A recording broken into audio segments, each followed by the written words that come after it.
De Crăciun, fii mai bun, fii mai special. Spune da, spune tu la tubor hrușcă. Și bine v-am găsit în această seară, doar eu hrușcă și cu tubor Christmas Brew, aplauze furtunoase. Că moșul ăsta, moșul Nicolae, are foarte multe lucruri, să pune el în toate cizmolițele. În cizmele lui Bob zice că pune cel mai ușor. Acolo pui o alună, îți pline. Că Bob se îmbracă în continuare de la Zara Kids.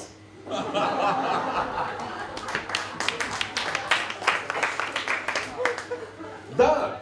Nu știu cum pune în cizmolițele lui Ghiță Mureșan. Basketbalist. Din Vlaha. 2,37 m, 58 la Adidas. Îți dai seama, moșul Nicolae cum pune. Dulciuri. Pomelo. Snowboard. Puteai pune și tu șlapte, că spuneam direct o mașină. Vine Moș Crăciun, e prejudecata asta. Moș Crăciun vine din Laponia, de la mii de kilometri, să-i spunem o poezie. Vine ăla pe fric, cu reni. Eu cred că Moș Crăciun e român, domnule. De ce e român Moș Crăciun? Că lucrează o zi pe an. O zi! Moș Crăciun e român, lucrează o zi pe an. Și atunci de noapte să primească spor și bonuri. Să fim mai buni, mai iertători, mai toleranți, mai ați văzut ce muzică pun în moluri acum, acolo, de alegurii. Merg ăștia săraci din groapă, din Mărăș cu căruțurile. Bă, dar așa te tâmpește muzica aia că pui ce-apuci.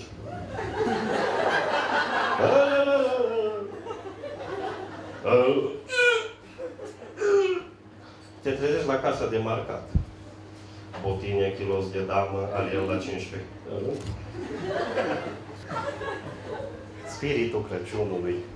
Bucuria asta să colinde, auzi colinde, trage apa, cântă fuego.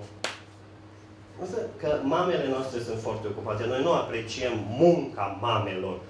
Și în seara de Crăciun, pe 24 de ajun, pe la 9:30, pui asta și zici, mamă, auzi, nu împodobești tu bradul.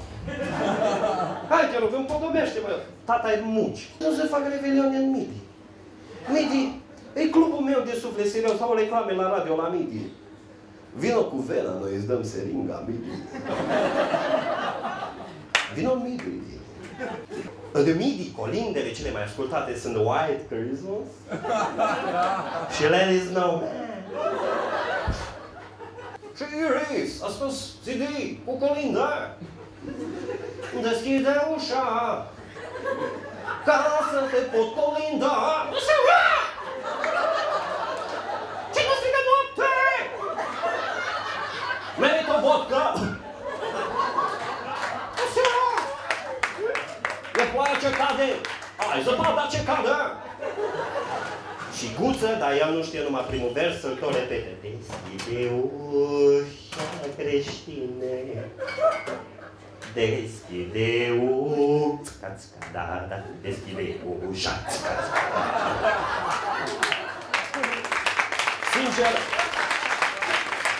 Sincer, eu iubesc colindătorii autentici, mai ales cei din satul Mănăștur, cum vin ei și te uiți pe vizor și vezi doi. Și le deschizi și-ți 15 tăturcă. Eu-s la parter! Atunci eu sunt Grigorescu, am luat taxe. Hai că te așteptăm! De obicei, colindătorii au în jur de 7-8 ani și ăștia din Mănăștur au dat de chemniță. În ce mănășturenii se colinde? Coborito! Nimă ce plasma are. Coborito! Eu nu am avut bani de grese. Coborito! Ce ți-ți are măresa? Oborât! Oborâto! Oborât! Cioborâto! Oborât! Nu le dai destul, zic? Nu atâta! Nu, mă. Mai întreabă ce noi facem. Serios, a fost hrușcă în Polus. Colindă super hrușcă. E un om extraordinar. Am văzut pe cineva și-a luat de la KFC un bidon, o găleată de aia, de ionici lavabile. Cu colonelul. Scrapă cur. Lavabilă mare. Și zice, mânca, se uita la hrușcă, mânca. La un moment dat plângea. Plângea. Bă, de la sol sau de la ler? Nu știu. Nu știu dar plânge. Trece Moș Crăciun, vine Revelionul, deja din august se caută căbănuții. Auzi, vorbim la telefon pe 25. M-am găsit o căbănuță, 3000 de lei, 5 nopți. Dar n-are budă. Ce pula mea să bă budă de Revelion? Te cași pe tine, e Revelionul! Fuck off! E Revelionul! Mergi la o căbănuță, cât de tare poate să fie la o căbănuță la 4:30 dimineața, că e pe lemne. Mergi să aduci lemne să bași pe foc și vezi ursul și tu ești frumoasă și pisicuța!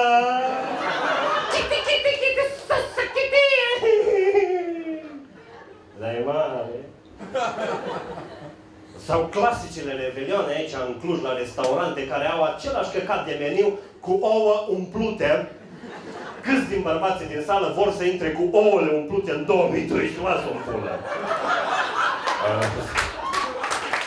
Nu se poate.